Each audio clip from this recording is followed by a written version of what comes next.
Organic Ingenious Supplies.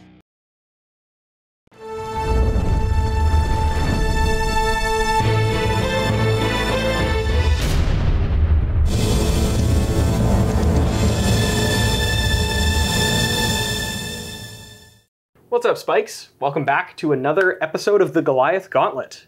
This is kicking off a new gauntlet, a new series with a new challenger, me. I am going to be running through this gauntlet, joined by Eliot, who is also from the Spike Feeders, and I'm going to be showing off Prism Advent of Thrones. So the new Prism that we just got from Dusk Till Dawn, she uses figments, and has a new Luminaris, which I am not playing because it is significantly worse than the Luminaris we currently have access to in Blitz. So yeah, the main idea behind this deck is kind of a little bit toolboxy. Like, you're able to search your deck for a specific figment once you have a Herald enter your soul, and then you can turn that figment into an angel that you can accrue some pretty intense value with. Just have really great on-attack triggers, and then yeah, the only downside, of course, is that Prism has very low starting health, 16. Puts her in sort of the same range as Kano, so we'll just have to see how I can match up against a very aggressive deck that Eliot is going to be piloting. Eliot, tell us who you've brought to the table today. Yeah, starting things off swiftly, I'm bringing Dash, the Mechanologist hero, and I'm going to attempt to go fast. This is like a turbo dash, turbo boost, dash build. Yes. I played the full 2 maximum velocities, and I'm going to attempt to resolve both of them if I must. If I must. Yeah, Dash doesn't have very many words in her text box, unlike you and the other new hero, but what it does say is that I get to start with a Mechanologist item with cost 2 or less. That means that I get this, Teklo Pounder, which starts with 3 steam counters, and effectively says my first 3 attacks get +2. Yeah. And that means this is just 6 damage right here. And what did you say your starting health was? 96. Oh, bad for me. No, it is a very significant portion of my life total. So that'll be quite bad for me. But yeah, if you want to go over your loadout, then I'll go over sort of my loadout and my heroes, and then we'll just kick it off, because I did win the die roll. So I will. He did. We'll roll straight into that. So what do you got? Okay, I've got Talishar, the Lost Prince, just a rusty dagger that I found in a dumpster. For some reason, better than every other mech weapon option currently. Should be, hopefully, getting something cool in Bright Lights. But until then... The Lost Airbender. Yeah, that.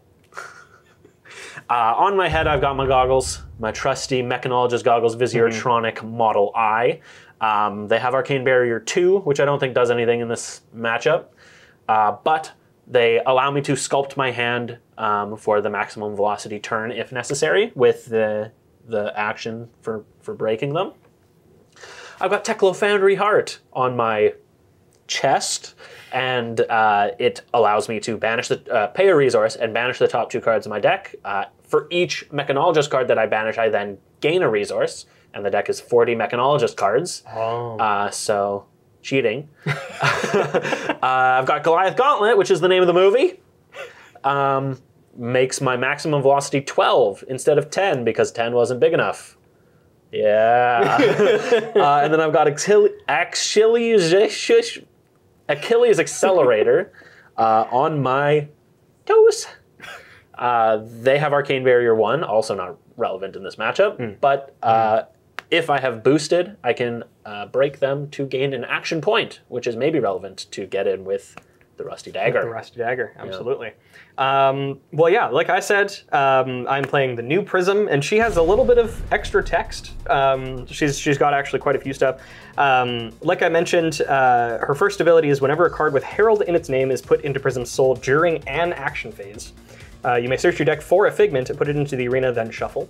And then she also has once per turn instant, pay 2 resources, banish a card from Prism's soul, awaken target figment you control.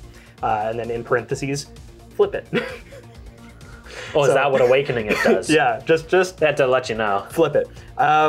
So yeah, that's going to be the main way that I want to get my figments into play. I also have Luminaris, which is not the new Luminaris. It is the old Luminaris. and it is still just as crazy as ever during my action phase. My auras are weapons that have once per turn action attack. And then while I have a card in my pitch zone with a yellow color strip, all of my illusionist attacks that I control have go again. So hopefully we're going to do something with that. I'm really excited for that. And speaking of sort of old favorites, we have Crown of Providence. Card is just really good, especially when I have as little health as I do. Just need as many ways as possible to block and sculpt my hand to try to hit you with more heralds. I also have the new chest piece, Empyrean Rapture, which will allow me to activate Prism's hero ability as long as a card with Herald in its name has been put into my soul during my turn. So it basically adds 2 resources on the turns that it matters, which is pretty great. And then I can give it Ward 1 by paying a resource, which may or may not happen. We'll have to see. Speaking of like really defensive cards, I'm also playing Goliath Gauntlet. Whoa, so defensive. Yeah, it is the name of the movie. And yeah, we play a lot of attack action cards that cost 2 or greater. In fact, it is most of them except for War Tune Heralds. So, and then finally we have Phantasmal Footsteps, an option for blocking as well as for getting action points back if you find a way to pop any of my attacks. I think the only way that will happen is if you block with a max velocity. In this matchup, yeah. I'll probably take that. That's good for me. So yeah, anyway, with all that being said, with all of our equipment being discussed, I guess it's time to start the punching. I'm going to start things off by just having kind of a slow start to the game, to the turn. I'm just going to play out this Pierce Reality. So this is a 0-cost aura. Does not have Go Again, but it does have Spectra. So if you attack it, your attack will get eaten. And the first illusionist attack card that I play each turn has +2. Then I would like to go to my arsenal, and arsenal, and then draw up and pass to you. Well, I didn't come here to not race you, I guess, you know? I'm going to get in my car and vroom vroom. So I'm going to start things off with this high-speed impact, pitching this magnetic shockwave. So it's a blue, so I'll have 2 resources floating. This high-speed impact is also a blue, so it's for 2. I'm going to boost by banishing this Tobias Bone from the top of my deck, so it will have Go Again. Tobias. And I will remove a steam counter from my Teklo Pounder to give it +2, so it will be attack for 4. If it hits my next thing that I boost has Dawnmanimnebda. I'll just block for 5. Block with a Miraging Metamorph and a Haze Bending. Okay. I will use a resource here to attack you with this Zipper Hit for 5. It also has boost, so I will banish this 0 to 60. So it also has Goo Goo. Yeah, I'll declare no blocks. I'll take 5. Please take 5. Going to 11. I would like to break the combat chain. I'm going to use this resource to activate my Teklo Foundry Heart. Indeed. Crankshaft and Pulsewave Harpoon, so I will gain 2 resources. Okay. Oh, look. This costs 2 resources. Sure does. I'd like to add a Rust counter to my Shiv and declare it as an attack for 4. At me or at Pierce Reality? You. Okay. I will declare no blocks and move to reactions. You may. I'm not going to get value out of this for a while, so I'm just going to that all you got for 3 block. Sounds good. Yeah. Please take Un. I have taken Un. I would like to move to the end of my turn. Yeah, you got it. I would like to arsenal this card. Okay. Okay. I'll draw 4. Sounds good. Well, I was allowed to untap with these cards, so I'm pretty happy about that. I'm going to attack you with this War Tune Herald for 5, pitching this Figment of Protection. 1 resource floating, and this is coming in for 7, thanks to Pierce Reality with Go Again. Yikes. And if it hits, it goes into your soul? If it hits, it goes into my soul, and I get to search for a Figment. Okay. I will declare no blocks, and I will take 7. Yeah, that works for me. So a couple things are going to happen here. War Tune Herald is going to go into my soul, and then Prism is going to trigger, and I'm going to search my deck for a Figment and put it into play. So off of Prism's ability, I'm going to find this Figment of Erudition, which is Light Illusionist instant Figment, and when it enters play, I get a Ponder token. I'll put that into play right there. So that did have Go Again. My Prism's ability does cost 2 less, but I would not have enough to actually pay for it. So I think what I'm going to do is just declare an attack with this Pierce Reality for 1, because it is during my action phase. Whoa. I will take 1. Then I think I'm just gonna move to the end of my turn. This is gonna go down here. The Ponder is gonna crack. I'm gonna draw a card. I'm gonna put that down there, draw up the rest, and pass to you. I've got a bit of a weird one here, I think. It's like kind of cool, maybe. The first thing is this yellow zipper hit, pitching this Teklo core. So I'll have 2 resources floating. This is an attack for 4. I will boost it, so it will have go again and be +2 from the steam counter being removed from my Teklo Pounder. That's a 9. That's the 6. Coming in for 6. I'm just gonna declare a block for 3 with this Miraging Metamorph. So I will take 3 and go to 7. Okay. Then I'm gonna make a bit of a turn here, and I'm gonna use these 2 resources to play the second Teklo Pounder, and hope that this works out for me. Huh. Yeah, so I will put 3 steam counters on that as it enters the arena, and it does not have go again. So I will pass my turn, arsenaling this last card. Or sorry, not arsenaling. There's one in there already. Yeah. Putting that card on the bottom. Yes. Drawing 3. Yes, okay. Sounds good. Well, I'm gonna just try to see what happens here. I'm gonna break my Goliath Gauntlet. So my next attack action card with cost 2 or greater that I play this turn gets +2. Then I'm going to attack with this red Herald of Protection, pitching this Parable of Humility. So that's going to get +2 from Goliath Gauntlet and +2 from Pierce Reality, with go again from Luminaris. So this is coming in for 11. Okay. And when it hits, it goes into my soul and I create a Spectral Shield token. I will block for 2. Okay. Okay. Yeah, I have no further reactions or anything.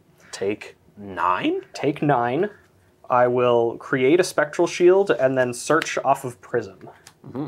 Okay, so yeah, Herald of Protection is going to go into my soul, and I'm going to get a Figment of Protection, which is going to also create a Spectral Shield when it enters play. Then I will just be declaring an attack with the Spectral Shield for 1 with go again. That's unfortunate. Combat chain did not break, correct? Correct. So that sucks. Yeah. I'm taking 1. I would like to declare an additional 1. I'm taking 1. I'd like to declare 1 final, potentially 1. Tough. I will block with this card from my hand for 3, unfortunately. Okay. I think that will do it for my turn. So I will just pass the turn over to you. Alrighty. This gets a Battle Worn counter. Well, I left myself with very few options. The first of which is attacking you with this red T-Bone and boosting it. Tobias. It's a high-speed impact going away. It will remove the steam counter from 2 Teklo Pounders, so it will be an attack for 7 with go again. 7. That's my current life total. I don't know if you noticed that. Well, that was the plan, but your last turn was better than I wanted it to be. I'm going to block with my Crown of Providence, and I will declare no further blocks. I would like to move to reactions. Do you have any? No. I do. So I will play the Sink Below. First of all, actually, I'm going to Crown of Providence, because that happens first. I'm going to put my Arsenal onto the bottom and draw a card. And then Crown of Providence, or sorry, Sink Below is going to then allow me to do the thing. 2! They're similar. 2 of them. Yeah. Whoa. Then I'm declaring a block for 6, and then that'll basically get carried off by this remaining Spectral Shield. Sounds good. For 7 total. Okay, I'll follow that up with a yellow high-speed impact, pitching this red Hyperdriver. It is an attack just for 3. I will just say that's fine. No blocks. Okay, take 3. Take 3. Pass the turn. Oh, sorry, I take 2. With the Spectral Shield true. down. Well, I'm going to attack you with this Herald of Erudition, pitching this Herald of Protection. It will be coming in for 7 with Dominate. Oh. I died. Yeah, I have a bunch of 3 blocks in my hand, but obviously I can only choose to block with one of them because it has Dominate. Yeah, and you only have 1 extra block on board. Yeah. Unfortunate. Yeah. No. Yeah, the card that was sitting here was a blue T-Bone, and then I drew the other one, but this turn I had some reds. Ooh. But yeah, I banished too many of the reds and had too many of the blues. Couldn't put on enough Life total pressure. Yeah, well, and this this Pierce Reality, which is basically just a Tekla Pounder, but for Illusionist, ended up kind of making the math awkward, I think, just in terms of the amount of damage that I was able to punch out, even with this blue Wartune Herald that I attacked with. It coming in for 7 is actually really relevant. That's like a whole additional breakpoint. Yeah. You would have had to block with 3 cards or 2 plus your Foundry Heart if you didn't want the on hit to go off. And then I was able to just get an additional card off of the Ponder token. So yeah, having access to that was really interesting, really cool. I didn't feel the need to flip these at all. I would have been able to that last turn. I had 2 Shimmers of Silver in my hand just to like pay for stuff. So that's like 6 resources that I could have just used for this after drawing 2 from the Herald. So yeah, that last turn was going to be pretty crazy. But yeah. Fair enough. That'll wrap up the first game of Prism versus Dash. Thank you for being you. I appreciate it very much. Yeah, hell yeah. Catch you in the next one. Hey, thanks for checking out the Spike Feeders on YouTube. Before you close the window, make sure you click subscribe for more great Flesh and Blood content.